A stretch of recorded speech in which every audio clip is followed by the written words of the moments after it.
सलमा एक इंतहाई मेहनती और फ़र्जशनास लड़की थी। उसने एक नहायत गरीब ख़ानदान में आंख खोली थी, मगर यह वालिदैन के रिज़्क़ हलाल और उनकी अच्छी तरबियत का नतीजा था कि उसने शुरू से ही पाकीज़ा सोच को परवान चढ़ाया और मेहनत और जहद मुसलसल पर यकीन रखा। सलमा के वालिद एक मुकामी फर्म में मामूली मुलाजिम थे और वालिदा मुकम्मल तौर पर एक घरेलू खातून, जिनकी सोच अपने घर से शुरू होती थी और वहीं पर ख़त्म। बाहर की दुनिया के बारे में वो मुकम्मल तौर पर ना आशना थी। मिसेस जब्बार एक सीधी सादी खातून थीं जिन्हें अपने 3 बच्चों को तालीम दिलवाने का शौक़ जुनून की हद तक था। यही वजह थी कि नामुसाइद हालात के बावजूद भी जब्बार साहब अपने बच्चों को हस्बे तौफीक स्कूलों और कॉलेजों में पढ़ाया। सलमा इनकी सबसे बड़ी बेटी थी। इसके बाद आमिर और शाहिद। तीनों बहन भाइयों में 2-2 साल का फ़र्क था। सलमा ने मैट्रिक के बाद FA और BA भी इम्तियाजी नंबरों से पास किया। आगे वो MA एजुकेशन की तैयारी कर रही थी कि शाहिद से शादी हो गई। शाहिद बुनियादी तौर पर एक शरीफ और महज़ब इंसान था। उसने सलमा के साथ बहुत अच्छा सलूक किया और वक्ती तौर पर इसे भी यही महसूस हुआ कि इसकी तकलीफ़ों के दिन कट गए हैं, मगर जल्द ही इसे अपनी खुशफहमी का एहसास हो गया जब इसके ससुराल वालों ने अपने रंग दिखाने शुरू कर दिए। इसकी सास और एक नंद ने सही मानों में इसका नाटका बंद कर दिया। सलमा न सिर्फ पढ़ाई में अच्छी थी, बल्कि इसकी अम्मी ने इसे घर गृहस्थी के रमूज़ भी बखूबी सिखाए थे।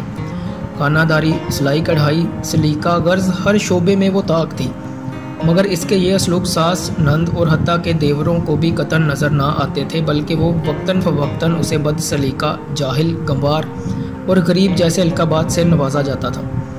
इसे इस बात पर हैरत होती थी कि इसने अपने वालिदैन और असातिज़ा को यही कहते हुए सुना था कि तालीम ही असल दौलत है। रुपया पैसा तो आनी जानी चीज़ है, तो फिर इसे गुर्बत का ताना क्यों दिया जाता है।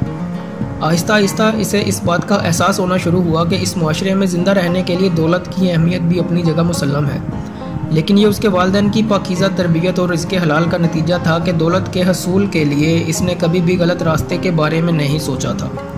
कुदरत ने भी उसे अपनी हालत को बेहतर बनाने में मदद दी। सच कहते हैं कि नीयत नेक हो और इंसान का अज़्म सच्चा हो तो अल्लाह ताला गैब से ऐसी इमदाद मुहैया करते हैं जहाँ से उसे गुमान भी नहीं होता। एक दिन सलमा की एक पुरानी सहेली इससे मिलने आई। इसकी हालत देखकर और ख़ास तौर पर इसके ससुराल वालों का रवैया देखकर उसे बहुत अफसोस हुआ।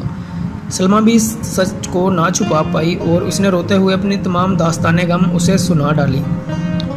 रज़िया उसकी हमदर्द सहेली थी। उसने मशवरा दिया कि वो अल्लामा इकबाल ओपन यूनिवर्सिटी की फासलाती तालीम की सहूलत से फ़ायदा उठाए और अपना MA मुकम्मल करे। इस तरह वो घरेलू काम भी कर सकेगी और अपनी तालीम भी बढ़ा लेगी। चुनाचे इसने कुछ बचत करके और अपने शोहर की रजामंदी से वहाँ अप्लाई कर दिया। सास को पता चला तो उसने आसमान सर पे उठा लिया कि अब घर का काम कौन करेगा, घर की जिम्मेदारी कौन उठाएगा।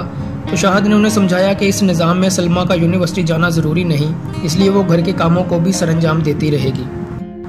सलमा सिलाई कढ़ाई में तो माहिर थी ही, अल्लाह ने इसकी एक और तरीके से भी मदद फरमाई। वो कुछ इस तरह कि इसके घर के करीब ही एक बुटीक शुरू हुआ और इसकी मालकन को कपड़ों की सिलाई करने वाली कुछ माहिर ख़वातीन की ज़रूरत थी। सलमा को पता चला तो इसने खातून से बात करके काम का आर्डर ले लिया। घर की सिलाई मशीन पर इसने मोटर लगवाई और साथ ही इसकी अच्छी तालीम और रिकॉर्ड की वजह से करीबी पोश इलाके के कुछ बच्चों ने इससे ट्यूशन लेनी शुरू कर दी। इसने इन्हें इतने अच्छे तरीके से पढ़ाया कि वो इसके गर्विदा हो गए। जब इसकी सास और देवरों ने देखा कि वो घरेलू काम करने के साथ पैसे भी कमा रही है तो उन्होंने सख्ती भी कुछ कम कर दी। वो लालची लोग थे। शाहिद के अलावा दोनों देवर पढ़ाई में बिल्कुल पैदल थे। सलमा ने इनको पढ़ाने की बहुत कोशिश की, मगर वो बिगड़ चुके थे। इसी तरह इसकी नंद भी मैट्रिक करके घर में फारिग थी और इसे सारा दिन तैयार होकर TV देखने और भाभी की शिकायतें लगाने के अलावा कोई काम ना होता था। सलमा की माँ जब ये सारी सूरत हाल देखती तो इसे बहुत रंज होता, मगर फिर शाहिद की शराफत और इसके हुस्न सलूक को देखते हुए इसे किसी हद तक सब्र आ जाता और वो अपनी बेटी के अच्छे नसीबों की दुआएं करती हुई चली जाती। शादी को 2 साल गुजर गए। सलमा की गोद अभी तक खाली थी। इसकी सास के चलाए हुए नश्तरों में इसके बांझ होने के तानों का इजाफा भी हो चुका था। इसी दौरान इसका MA बहुत अच्छे नंबरों से पास हो गया था और उसने स्पेशलाइजेशन के लिए आगे अप्लाई कर दिया। शाहिद की भी प्रमोशन हो गई। सिलाई और ट्यूशन का काम भी बहुत बढ़ गया था, मगर सलमा को जैसे अल्लाह ने आहनी हौसला दिया था। वो चुपचाप अपने ससुराल वालों के मुजालिम बर्दाश्त करती और अपनी सारी कमाई उनके हवाले कर देती। शाहिद यह सब कुछ देखता, मगर माँ, बहन और भाइयों के आगे बोलने की हिम्मत इसमें ना थी। घर का बोझ कम करने के लिए उसने भी शाम को एक फैक्ट्री में जाना शुरू कर दिया था। इसी दौरान हुकूमत की तरफ से स्कूलों के प्रिंसिपल और सीनियर असातिज़ा की खाली नशिस्तों का इश्तहार अखबार में छपा। तजर्बा ना होने की वजह से सलमा प्रिंसिपल की सीट के लिए तो अप्लाई ना कर सकी, मगर इसने सीनियर टीचर की पोस्ट के लिए फॉर्म जमा करवा दिया। साथ ही इसका एमफिल भी मुकम्मल हो रहा था। इसे मुंतखब होने की नवीद मिल गई, मगर इसे जो सीट मिली वो सिंध पुन्नू आकल में थी। इसने अपने शोहर से बात की और शाहद ने कुछ तगो-दो के बाद अपने घर वालों को आमादा कर लिया। उन लोगों को महज पैसे से गर्ज थी, इसलिए कुछ पसोपेश के बाद वो मान गए थे। शाहद ने अपने घर वालों के इल्म में लाए बगैर इसी इलाके में ट्रांसफ़र की कोशिश की और अपने अफसरान बाला की मिन्नत समाजित करने के बाद अपनी ट्रांसफ़र कराने में कामयाब हो गया। खुदा ने जैसे इन दोनों को सब्र और अच्छी नीयत का समर दिया, जैसे ही वो दोनों पुन्नू अकल शिफ्ट हुए, सलमा की गोद भी हरी हो गई। 5 साल तजर्बा मुकम्मल होने पर इसने प्रिंसिपल के लिए दरख्वास्त दी और तहरीरी इम्तहान भी पास किया। अच्छे तालीमी कैरियर और शानदार रिकॉर्ड को मद्देनज़र रखते हुए इंटरव्यू पैनल के अरकान ने कामयाब उम्मीदवारों में इसे पहले नंबर पर मुंतखब किया। इस दौरान अल्लाह ने इसे एक बेटे और बेटी से भी नवाज दिया था। शाहिद ने अपनी बहन का रिश्ता दफ्तर के एक उम्र सीधा क्लर्क से कर दिया और अपने भाइयों को कर्जा लेकर बाहर भिजवा दिया।